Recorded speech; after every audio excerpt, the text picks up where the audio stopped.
Are you tired of guessing how to make green colors that match the natural vibrancy of the leaves you see in real life? I'll show you how to create a tool that's going to be your ultimate guide to creating accurate, lifelike greens for any botanical subject. You can use your green mixing wheel to figure out what paint combinations you need to use to match the leaves you see in real life. We'll use just 2 pigments, blue and yellow, and then we'll see how adding just a tiny touch of a third color can dramatically transform it. We need watercolor paper, obviously. This is cold pressed paper. You also need some water. I've got my kimchi jar full of water here. And I also like to use a little bottle that holds a small amount of water so I can add drops to dilute my water in a more controlled way instead of just dipping my brush in there. A little extra tray of something, whether it's a yogurt container or a little saucer or whatever. We're going to mix a lot of green in here and it's probably going to spread all over. 2 paints. So you can do this with any blue and any yellow that you have. Today I'm using Daniel Smith Phthalo Blue Green shade and Schmincke, I have such trouble saying that word, Pure Yellow. Both of these are considered cool. A paintbrush made for watercolor. You're going to need a pencil. You are going to need a couple of things to trace. So all in all, we have 3 rings. Once you have your circles drawn in, use a ruler to divide it into quarters.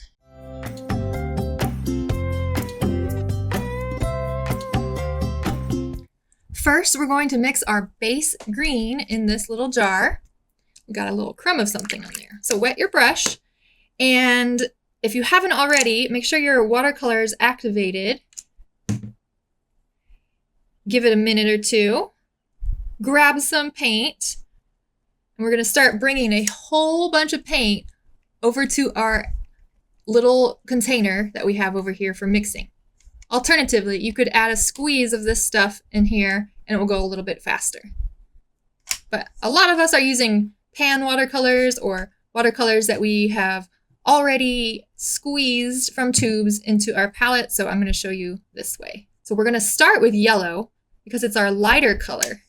And then we're going to gradually add tiny amounts of the blue, a little bit at a time until we get a base green color.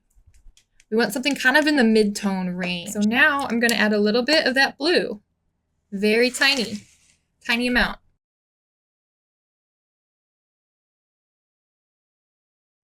Now I'm going to add a little at a time into this green cup.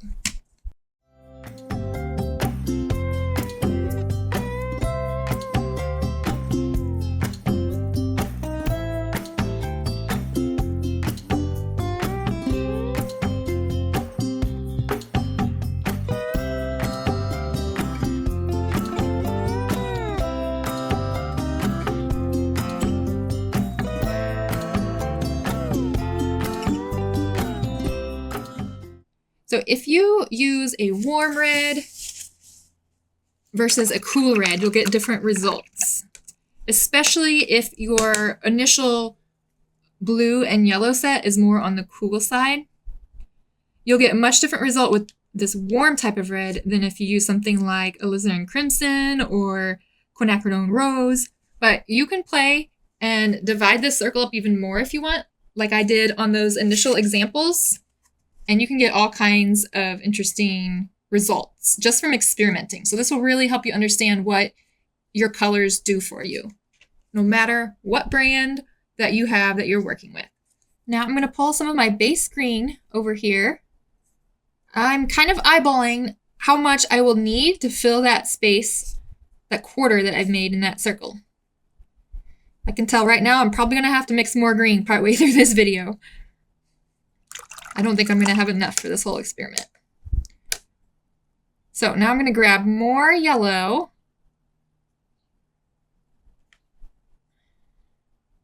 I'm going to pull it over here in the same mixing area, trying to avoid this little extra splash of paint I have from something else. Okay, so I'm getting more of that yellowish green color. And I'm going to apply it to my color wheel. So in my example, I have areas that are lighter and areas that are darker, right? You can do that by rinsing your brush, okay? And then wiping it on a paper towel to get some of that excess water off so it's just a damp, clean brush. And then I'm lifting, basically removing some of that paint that I just applied. Or you can play with the wet on wet method and spread that paint around a little bit, tilt your paper around so you get an idea of darks and lights. Okay, so I've got a little bit of a lighter section and I've got a little bit of darker section.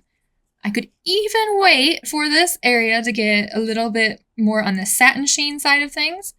And I could try applying a little more paint to one end to make a more vibrant, saturated version, all with this same yellow-green mix.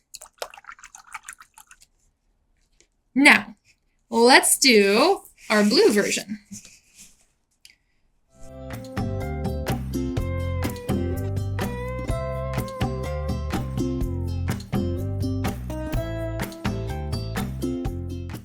Okay, so we are going to add a little bit of Quinacridone coral into our mix.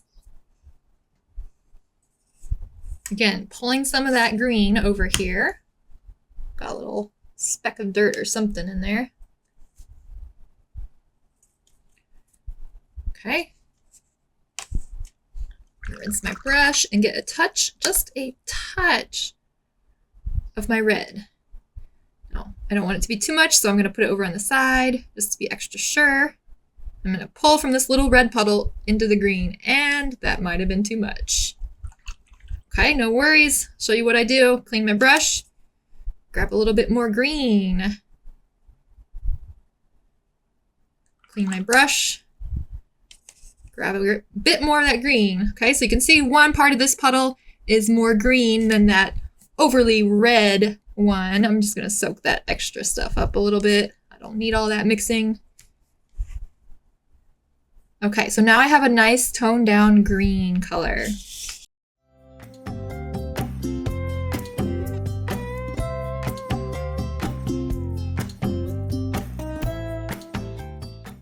Let's do that last one. We're going to do raw sienna, or if you have another brown, even a dark brown like burnt sienna, burnt umber, whatever you have. Those are pretty common colors on watercolor palettes.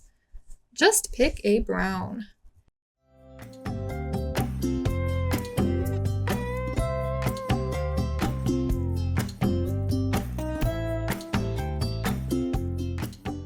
So by establishing this base green color and then subtly modifying it, we have so much more to choose from. Now I can use this wheel and select an appropriate color mix for whatever leaf I'm painting.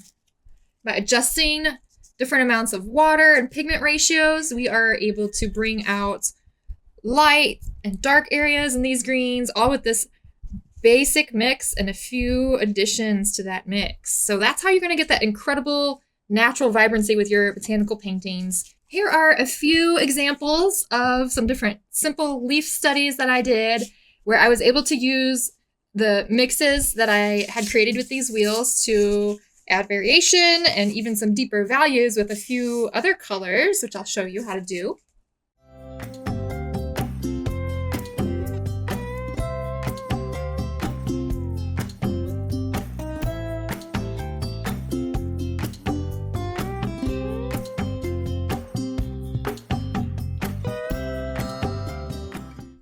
Now, I can tell this green is going to dry pretty light. If I want something even deeper green, this is where it comes in handy to have something like a deep blue, Indanthrone Blue, for example, like what I've got here. This blue is so much darker in value than the other blue that we'd used. If you were to take a picture of these two colors splashed out on your paper,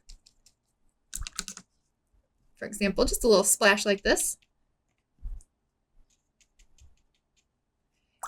you would see that this Indanthrone Blue is always going to be much deeper in value than the Phthalo Blue that I'd used for my base green mixture earlier. So you can mix in this deeper blue to your base green and get a much deeper green shade than you ever would just by mixing more and more blue in there. Let's try it.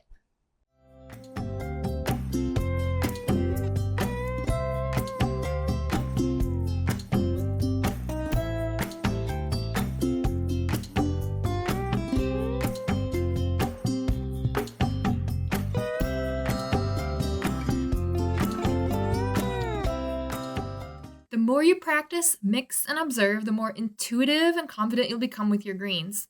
Leave a comment below and let me know what kind of combinations you discovered and what you want me to paint.